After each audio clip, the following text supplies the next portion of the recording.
Titanic জাহাজ ডুবে যাওয়াতে সারা পৃথিবী হতবাক হয়ে গিয়েছিল। বলা হতো টাইটানিক নাকি ডুবতেই পারে না, কিন্তু এর প্রথম ও একমাত্র সমুদ্র যাত্রাতেই সেটা ডুবে গিয়েছিল। এটা ছিল ইতিহাসের সবথেকে মারাত্মক সামুদ্রিক বিপর্যয়, যেখানে কমপক্ষে 1517টি প্রাণ চলে গিয়েছিল। টাইটানিকে ডুবে যাওয়া একটি যুগ, একটি প্রজন্মের বিশ্বাস তছনছ করে দিয়েছিল। 1912 সালের 14 এপ্রিল রাত 11:40 টাইটানিক একটা হিমশৈলের সঙ্গে ধাক্কা খায়। এই আঘাতে জাহাজটি দুটুকরো হয়ে যায়, আর মাত্র 150 মিনিটের মধ্যে রাত 2:20 সম্পূর্ণ ডুবে যায়। হিমশৈলের সঙ্গে অত জোরে ধাক্কা লাগার পরে যখন জাহাজটি ডুবতে আরম্ভ করে, তখন সেখান থেকে বহুবার বিপদ সংকেত পাঠানো হয়েছিল।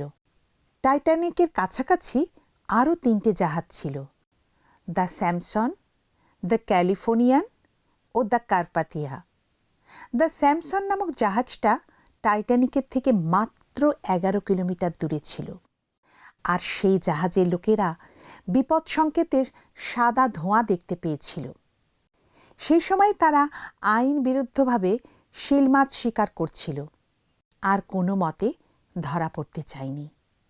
আর সেই কারণেই তারা উল্টো দিকে টাইটানিকের থেকে দূরে চলে গিয়েছিল। এই জাহাজটি আমাদের মধ্যে থাকা অনেক মানুষের মতো, যারা নিজেদের জীবন নিয়ে এত ব্যস্ত থাকে যে অন্য মানুষের চাহিদার প্রতি তারা উদাসীন হয়ে যায়। পরের জাহাজটা ছিল দ্য ক্যালিফোর্নিয়ান। এই জাহাজটা টাইটানিকের থেকে 22 কিলোমিটার দূরে ছিল। জাহাজের চারিপাশের জল জমে বরফ হয়ে যাবার ফলে তারা সেখানে আটকে পড়েছিল। জাহাজের ক্যাপ্টেন টাইটানিক থেকে পাঠানো সাদা ধোঁয়া দেখতে পেয়েছিলেন, কিন্তু পরিস্থিতি অনুকূল না হওয়াতে এবং চারিদিক অন্ধকার ছিল বলে তিনি সকাল অবধি অপেক্ষা করার সিদ্ধান্ত নিয়ে তার বিছানায় ফিরে গিয়েছিলেন। সেই জাহাজের নাবিকরা নিজেদের বোঝানোর চেষ্টা করেছিল যে আসলে কিছুই হয়নি। এই জাহাজ হচ্ছে সেই ধরনের মানুষের প্রতীক যারা বলে, আমি এখন কিছু করতে পারবো না, পরিস্থিতি ওই কাজের অনুকূল নয়, আর আমাদের অপেক্ষা করে থাকা উচিত যতক্ষণ না পরিস্থিতি ঠিক হয়। শেষ জাহাজটা ছিল দ্য কার্পাথিয়া। সেই সময়ে সেটা টাইটানিক থেকে 93 কিলোমিটার দূরে আর উল্টো দিকে যাচ্ছিল। সেই জাহাজের নাবিকেরা টাইটানিক থেকে পাঠানো বিপদ সংকেত তাদের রেডিও মারফত পেয়েছিল। সেই সংকেত পেয়েই জাহাজের ক্যাপ্টেন নতজানু হয়ে ঈশ্বরের কাছে প্রার্থনা করে তার সহায়তা যাচনা করলেন, আর তারপর জাহাজ ঘুরিয়ে বরফের চাদরের মধ্যে দিয়ে যত জোরে সম্ভব টাইটানিকের দিকে অগ্রসর হলেন। এই হচ্ছে সেই জাহাজ যার নাবিকেরা টাইটানিকের 705টি প্রাণ বাঁচাতে সক্ষম হয়েছিল। মনে রাখবেন যে টাইটানিক থেকে 15 এপ্রিল 1912 সালের মধ্যে রাত্রির পর অনেক জাহাজের কাছেই বিপদবার্তা পাঠানো হয়েছিল। কেবলমাত্র দ্য কার্পাথিয়ায় টাইটানিকের কাছে পৌঁছেছিল আর 705 জনকে বাঁচাতে পেরেছিল। বাকি 1517টি মানুষের সলিল সমাধি হয়েছিল। বলা হয়, বাকি দুটো জাহাজ যদি টাইটানিকের সাহায্যে এগিয়ে আসত, তাহলে সমস্ত প্রাণকে বাঁচানো সম্ভব হতো।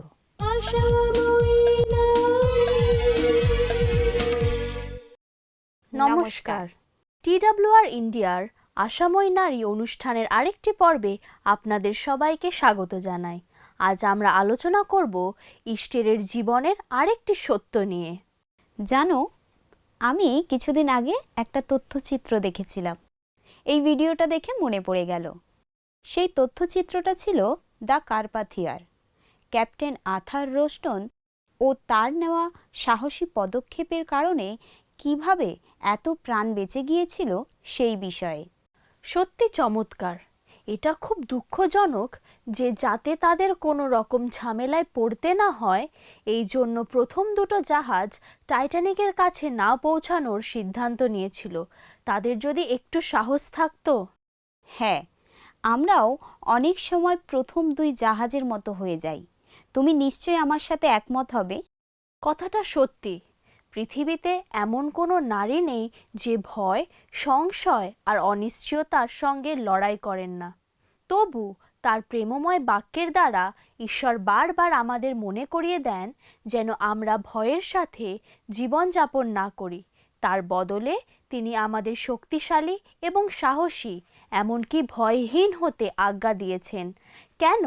কারণ তিনি আমাদের সাথে আছেন। তিনি যিহোশীয় তার প্রথম অধ্যায়ে 9 পদে বলেছেন, আমি কি তোমাকে আজ্ঞা দিই নাই?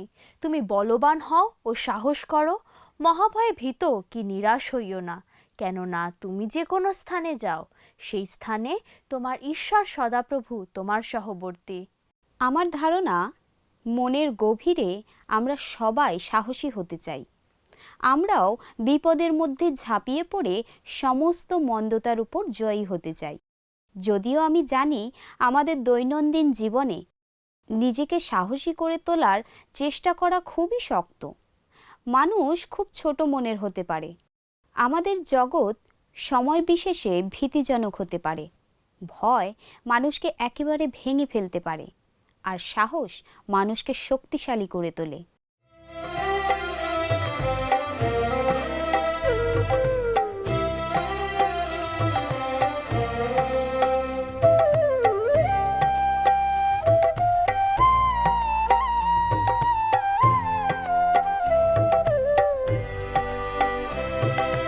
যে নাম মনে নিলে পাপ ধুয়ে যায়, যে নাম মনে নিলে পাপ ধুয়ে যায়, সে নাম মুখে এলে তার কিসে ভয়। যিশু নাম, যিশু নাম, যিশু নাম, যিশু নাম। যে নাম মনে নিলে পাপ ধুয়ে যায়, সে নাম মুখে এলে তার কিসে ভয়। যিশু নাম, যিশু নাম, যিশু নাম, যিশু নাম।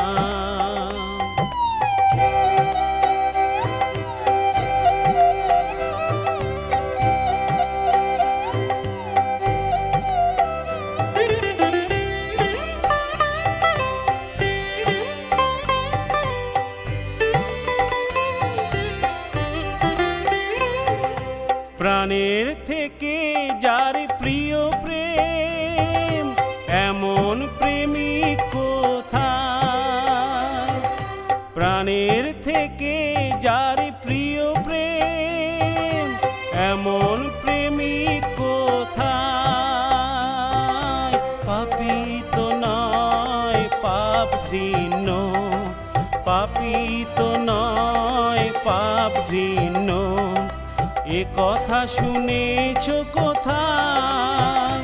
যিশু নাম, যিশু নাম, যিশু নাম, যিশু নাম। যে নাম মনে নিলে পাপ ধুয়ে যায়, সে নাম মুখে এলে তার কিসে ভয়। যিশু নাম, যিশু নাম, যিশু নাম, যিশু নাম।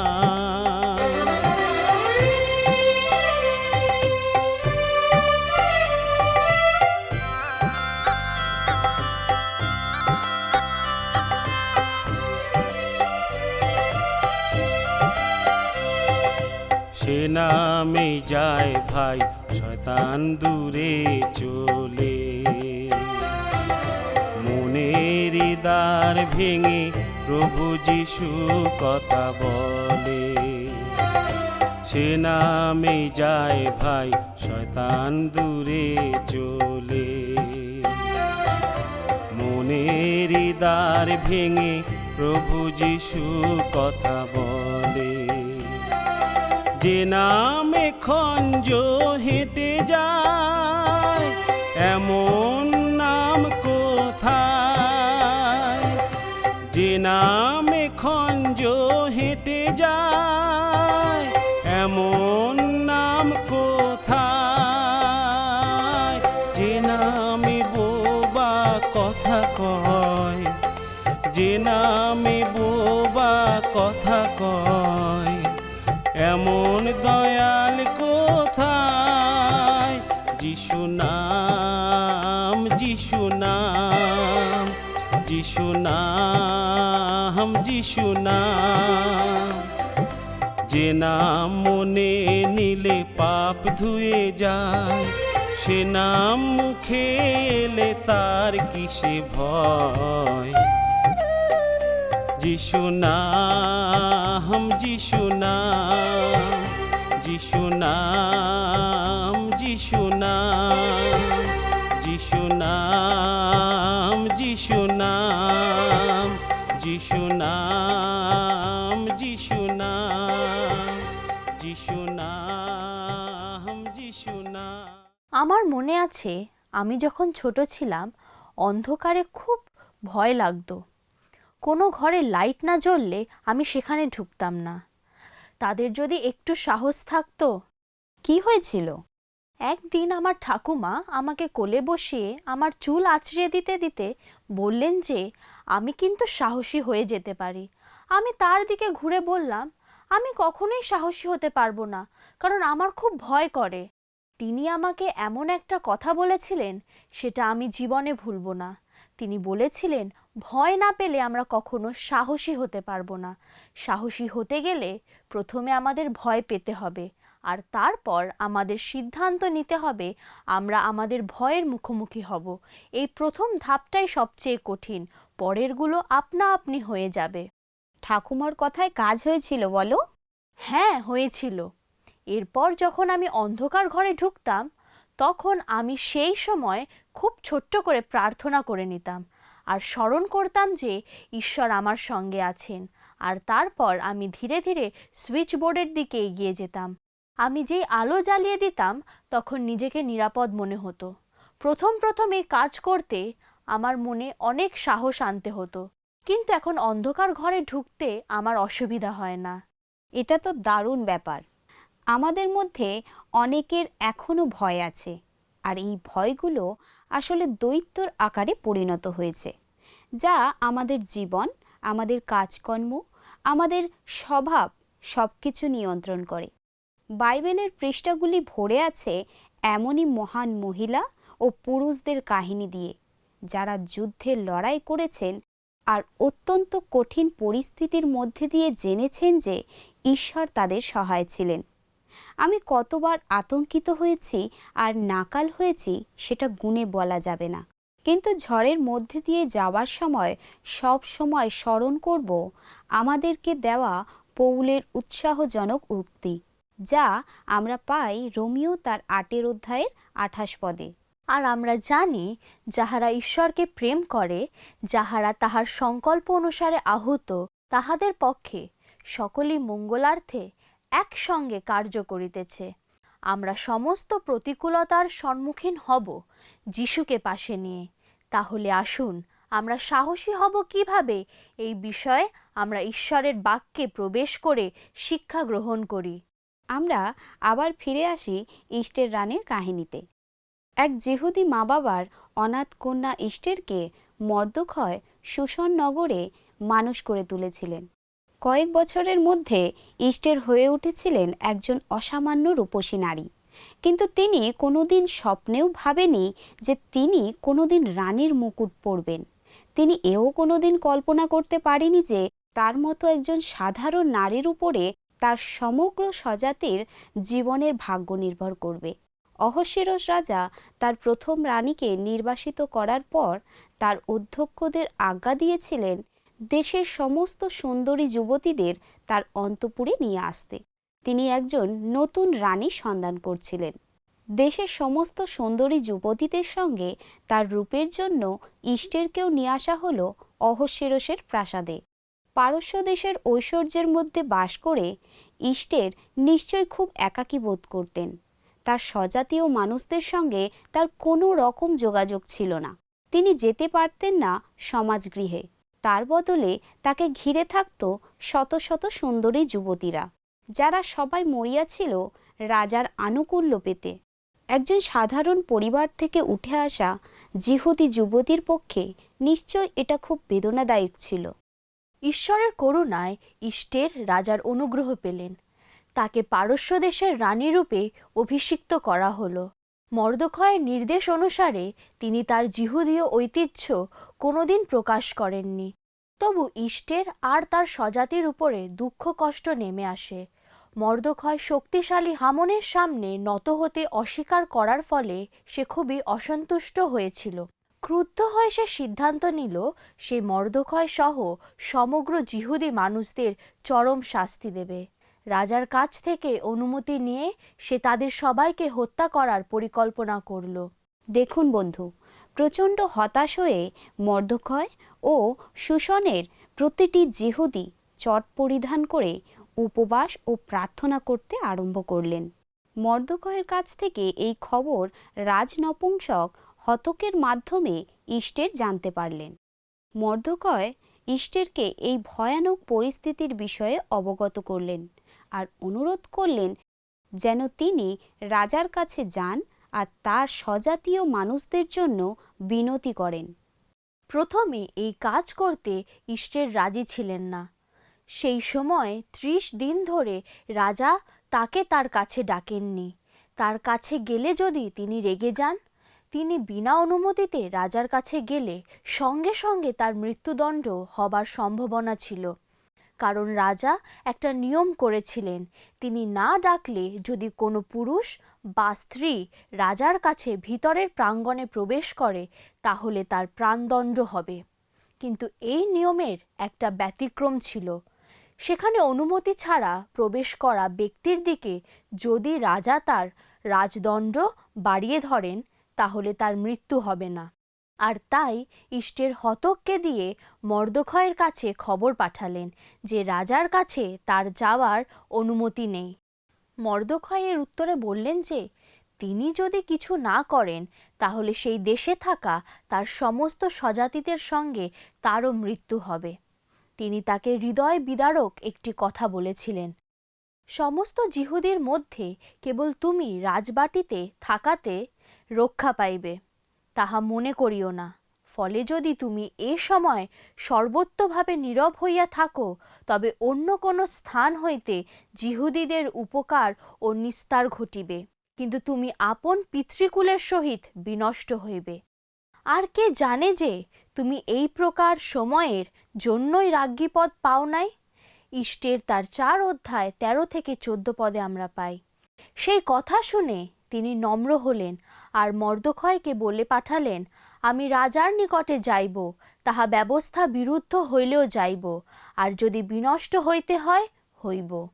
অবশ্যই এই কাহিনীর একটা আনন্দদায়ক পরিসমাপ্তি ঘটে।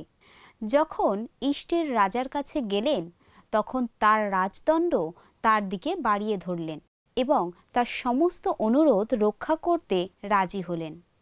ইষ্টের খুব সাহসের সাথে রাজা ও হামনকে একটি ভোজে আসবার জন্য আমন্ত্রণ করলেন এবং সেখানে তিনি রাজার কাছে তার স্বজাতি মানুষদের প্রাণ ভিক্ষা চাইলেন। এই সম্পূর্ণ পরিস্থিতিটা কি একটা দুঃস্বপ্নের মতো দূর হয়ে যেতে পারে না? কিন্তু ইষ্টের উপলব্ধি করলেন যে তিনি ভয় পেয়ে নিজেকে নিষ্ক্রিয় করতে পারবেন না। তার বদলে তিনি ফলাফল ঈশ্বরের হাতে ছেড়ে দিলেন। এটা পরিষ্কার যে তার কাছে সত্যিকারের একটাই সিদ্ধান্ত নেওয়ার ছিল। ইষ্টের জানতেন যে অহস্যেরস রাজার সামনে গিয়ে দাঁড়াবার মতো সাহস তার ছিল না, কিন্তু তিনি এটাও জানতেন যে সাহসের অভাব হলে তাকে কার কাছে যেতে হবে? উপবাস ও প্রার্থনার মাধ্যমে ঈশ্বরের কাছে। তার জীবনকে ঈশ্বরের হাতে সমর্পণ করে তিনি তার ও তার স্বজাতির কি হবে সেই সিদ্ধান্তের ভার ঈশ্বরের হাতে ছেড়ে দিলেন। ইষ্টের এরপরে একটা অবিশ্বাসনীয় কাজ করেছিলেন। তিনি মর্দখয়ের কাছে বার্তা পাঠালেন এই অনুরোধ করে যেন তিনি তার সমস্ত জিহুদীদের বলেন যেন তারা তার জন্য 3 দিন ও 3 রাত উপবাস করেন। তিনি ও তার দাসীরাও একইভাবে উপবাস করবেন। তারপর তিনি রাজার কাছে গেলেন, খুব ভালো করে জেনে যে তিনি তার জীবনকে বিপদের দিকে ঠেলে দিচ্ছেন। আমরা ইস্টেরের জীবন থেকে কি শিক্ষা পাই? আমরা যখন আপাত দৃষ্টিতে কঠিন সিদ্ধান্তের সামনে পড়ি, তখন মানুষের স্বাভাবিক প্রতিক্রিয়া হয় ভয়। সাহসের অভাবকে স্বীকার করে নেওয়াই হচ্ছে সেটাকে অতিক্রম করার প্রথম ধাপ। আমরা যেন আমাদের ভয়কে আমাদের কাজে বাধা সৃষ্টি করতে না দিই। আমরা যেন উপলব্ধি করি যে আমরা একা কিছু করতে পারবো না, আর আমাদের সাহায্যের প্রয়োজন হবে। আমাদের স্বীকার করা উচিত যে ঈশ্বর সর্বশক্তিমান এবং তিনি প্রতিজ্ঞা করেছেন যে তিনি আমাদের কোনো সময় পরিত্যাগ করবেন না। সঠিক সিদ্ধান্ত গ্রহণ করার বিষয়ে তার মতামত কী সেটা বুঝতে প্রার্থনা ও উপবাসে তার কাছে পৌঁছাতে হবে। তারপর ঈশ্বর আমাদের সহায় আছেন জেনে সাহস ও বিশ্বাসে আমাদের আত্মবিশ্বাসের সাথে সিদ্ধান্ত নিতে হবে। বন্ধু, কল্পনা করুন ইষ্টের ঈশ্বরকে বলছেন, সত্যি করে আমার কাছে বেছে নেওয়ার মতো কোনো বিকল্প নেই না আছে? ঈশ্বর তাকে বলছেন, নিশ্চয়ই তোমার কাছে বিকল্প আছে ইষ্টের। আমাদের সবার কাছে সব সময় বিকল্প থাকে। তুমি হয় ভেঙে পড়তে পারো, নয়তো বলবান হতে পারো। এই বিকল্প তোমার কাছে সব সময় খোলা আছে। তাহলে আমি বলবান হওয়া বেছে নিলাম, ইষ্টের বললেন। প্রত্যেক দিন আমাদের নতুন সুযোগ, নতুন পরিস্থিতি আর নতুন জ্ঞান পুরস্কার দেওয়া হয়। সময় বিশেষে আমাদের জীবনের এই দিকগুলো আমাদের ভয় পাইয়ে দেয়। আমরা হয়তো আমাদের ভবিষ্যৎ, সুরক্ষা, টাকা পয়সা, সমাজ বা অন্যান্য বিভিন্ন বিষয়ের জন্য দুশ্চিন্তা করি। এমন ভীতিকর জগতে আমরা কিভাবে শক্তিশালী এবং সাহসী হয়ে উঠতে পারি? এর উত্তর খুব সহজ। এই জগতের বিভিন্ন দুশ্চিন্তা এবং ঝামেলা থেকে আমাদের দৃষ্টি সরিয়ে নিয়ে ঈশ্বরের দিকে দৃষ্টি রাখি। আমরা যখন আমাদের দৃষ্টিভঙ্গি সরিয়ে নিয়ে তার উপরে নির্ভর করি, তখন আমরা শক্তি পেতে থাকি। প্রিয় বন্ধু, একটা সাহসী মনোভাব গঠন করার জন্য কোনো সহজ প্রণালী বা ফর্মুলা নেই। সাহস আমাদের পরিস্থিতির উপর নির্ভর করে না, কিন্তু আমরা কার উপর ভরসা করি তার উপর নির্ভর করে। সাহস পাওয়ার জন্য প্রার্থনা করা হচ্ছে বীরত্বের দিকে এবং ভয় থেকে দূরে যাওয়ার একটা পদক্ষেপ। ঈশ্বর আমাদের ডাকে সাড়া দেন বন্ধু। আমরা বাইবেল খুলে দেখতে পাই যে কত মানুষ শক্তি ও সাহসের সঙ্গে জীবনযাপন করেছিলেন, আর এই সমস্ত কাহিনী আমাদের অনুপ্রাণিত করে তাদের মতো হতে। অনেক সময় পরিস্থিতি থেকে আমাদেরকে এক পা পিছিয়ে যেতে হয়, সেটা পরিষ্কারভাবে দেখতে। আমরা আরও ভালোভাবে তখন সমগ্র চিত্রটা দেখতে পাই। একটা কথা আমি বুঝেছি, আমরা যখন সাহসী মানুষদের সঙ্গে সময় কাটাই, তাদের সাহসের কিছুটা আমাদের মধ্যে চলে আসে। আমরা যত নিজেদেরকে সাহসী মানুষদের দিয়ে ঘিরে রাখি, তত শক্তি ও সাহসের সাথে কাজ করতে আমরা উৎসাহিত ও অনুপ্রাণিত হই। আপনার জীবনে কি আপনি কোনো কঠিন পরিস্থিতির মধ্যে দিয়ে যাচ্ছেন? ইষ্টের রানীর সাহসের গোপন কথাটা তার সৌন্দর্য বা জ্ঞান অথবা তার পদমর্যাদা ছিল না, আর সেটা ছিল তার ঈশ্বরের প্রতি অবিচল, অপ্রতিরোধ্য এবং অপরিবর্তনীয় বিশ্বাস।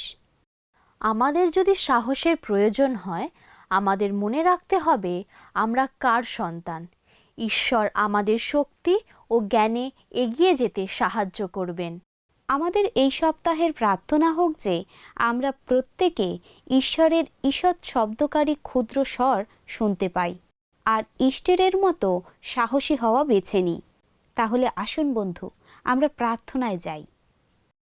আসুন বন্ধু, প্রার্থনা করি। পবিত্র পবিত্র পবিত্র মঙ্গলময় প্রভু, দয়াময় ঈশ্বর, তোমাকে ধন্যবাদ জানাই প্রভু এই সুন্দর সময়ের জন্য।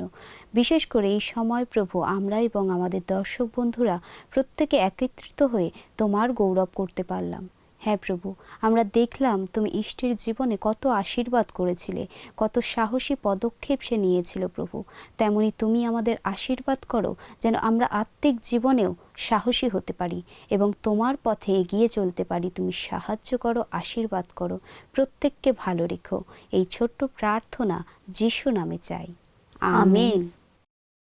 প্রিয় বন্ধু, স্ক্রিনে দেওয়া নম্বরে একটি মিস কল দিন ও প্রার্থনার জন্য 9433497235 অথবা 9433803755 নম্বরে ফোন করার অনুরোধ রইল। আজকের মতন বিদায়। ঈশ্বর আপনাদের প্রত্যেককে আশীর্বাদ করুন। নমস্কার।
সাথে এসো যিশুর সাথে চলি যিশুর সাথে লাহা লাহা আল্লাহ রে লাহা লাহা আল্লাহ রে লাহা লাহা আল্লাহ রে লাহা লাহা।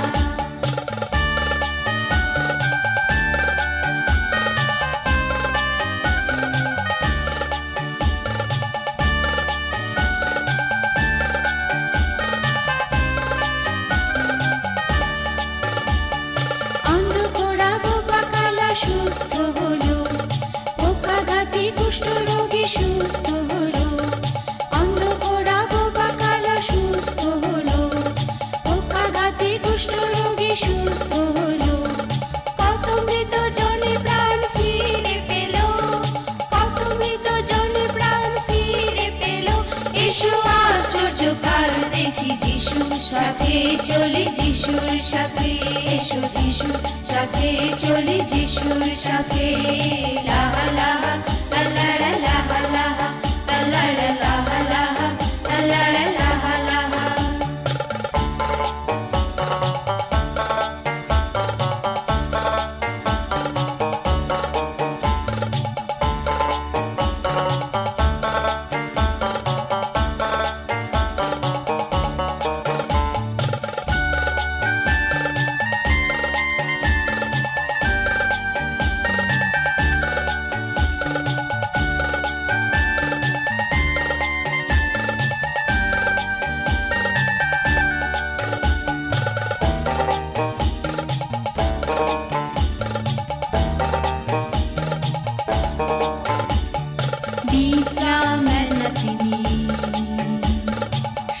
কাজে ব্যস্ত তিনি, ভালোবাসেন তিনি, পাশে পাশে থাকেন তিনি, বিশ্রাম নেন না তিনি, সদাই কাজে ব্যস্ত তিনি, ভালোবাসেন তিনি,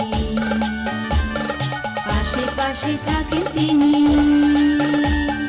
পরে সেবা করব মোরা শপথ নিলাম, পরকে ভালোবাসবো মোরা শপথ নিলাম, পরে সেবা করব মোরা শপথ নিলাম, পরকে ভালোবাসবো মোরা শপথ নিলাম, মানব না কোনো বাধা শপথ নিলাম, মানব না কোনো বাধা। গত সপ্তাহের আমাদের বিজয়ী দর্শক বন্ধু হলেন শ্যামসুন্দর মণ্ডল, হুগলি থেকে।